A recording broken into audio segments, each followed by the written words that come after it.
Hi, my name is Beth. I'm over 65, way over 65, and I'm talking. And I want to talk about a movie.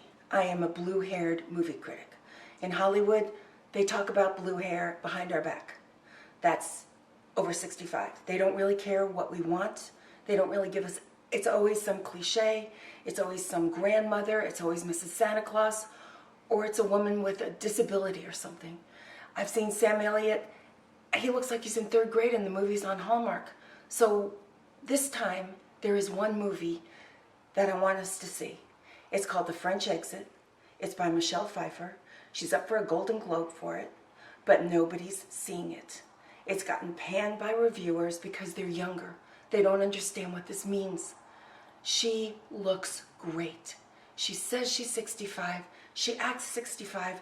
She's out of money. She thought she'd die before her money ran out. A lot of us can relate to that. She takes her son away. They go to France to her friend's apartment, which is empty. This is what she's downgraded to, but she looks fantastic. Her clothes are dated, but they're classic. Michelle took some things out of her garage, out of her storage facilities, out of her closet to look perfect in this movie. She's got long hair. This is my pandemic hair. It's 12 months worth of hair. I would have cut it into that asexual page boy if it wasn't for this movie. Michelle has long hair. I'm having long hair. So that happened. And she wears high heels. Not screaming high heels, but really great high heels. She always looks perfect. The story is great. She's irritable. That's all the reviewers talk about. They say the movie's plotting.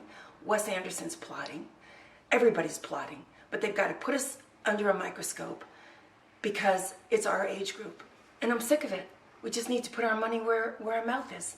She's got two scenes in this movie. One, she's in France. She doesn't know anybody. She and her son, who is amazing in this movie, his reaction to her movements are what tells the story.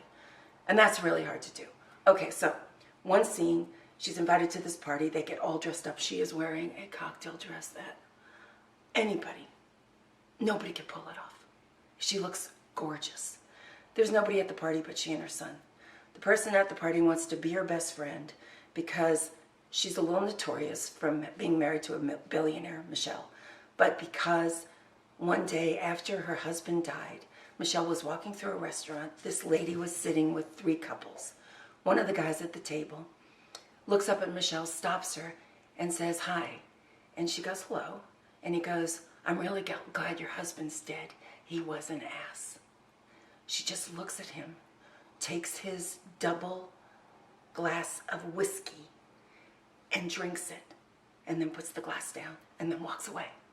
The woman, the friend, the new friend who wants to be her friend, said, you made him feel humiliated. And I've never seen anybody do that. Not a woman, not in our age.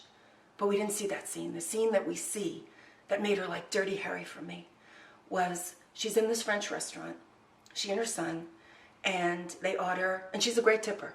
She's a really great person to people who are nice to her. She's mean to people who aren't nice. Okay. So she goes in this restaurant. It's empty. They order omelets. They come back cold. This has happened to me. I've been seated by the bathroom. I've been seated by the kitchen. She gets treated like that. Okay, I am like riveted watching this. So she asks for the check because they're inedible. Even the son can't eat them. They must be like plastic omelets. So she asks the waiter for the check. The waiter looks at her and he does like a French, goes outside and has a cigarette and stares at her. I'm like, oh my God. So what she does is she takes her atomizer out of her gorgeous purse, which she bought 10 years ago when she had money, spritzes it on the flowers that are on the table, her little table with her son, and then takes out her cigarette lighter and lights the flowers. Little tiny fire, not gonna hurt anybody. The waiter starts jumping up and down like a 4-year-old girl, comes running into the restaurant. "Where's the fire extinguisher?" And he looks at her and she says, "Do you think I could have my check now?" I'm like, she's amazing.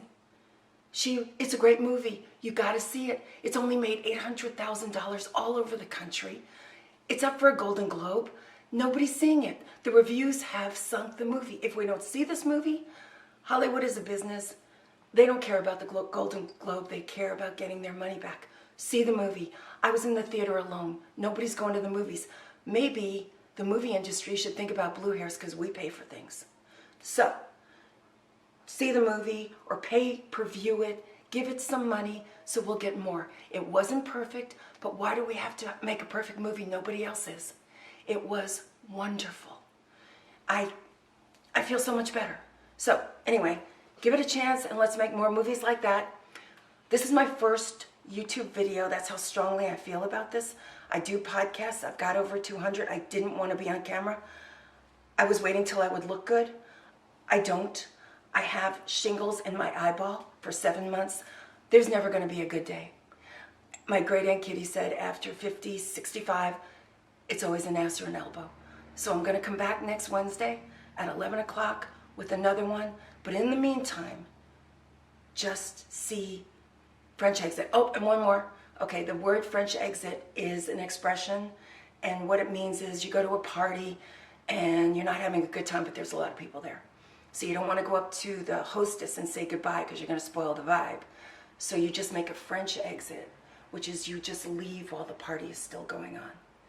That's the title of the movie, and it's perfect for the movie. So go see French Exit. Let's get some action in our age group. Put your money where your mouth is. Thank you. Bye-bye.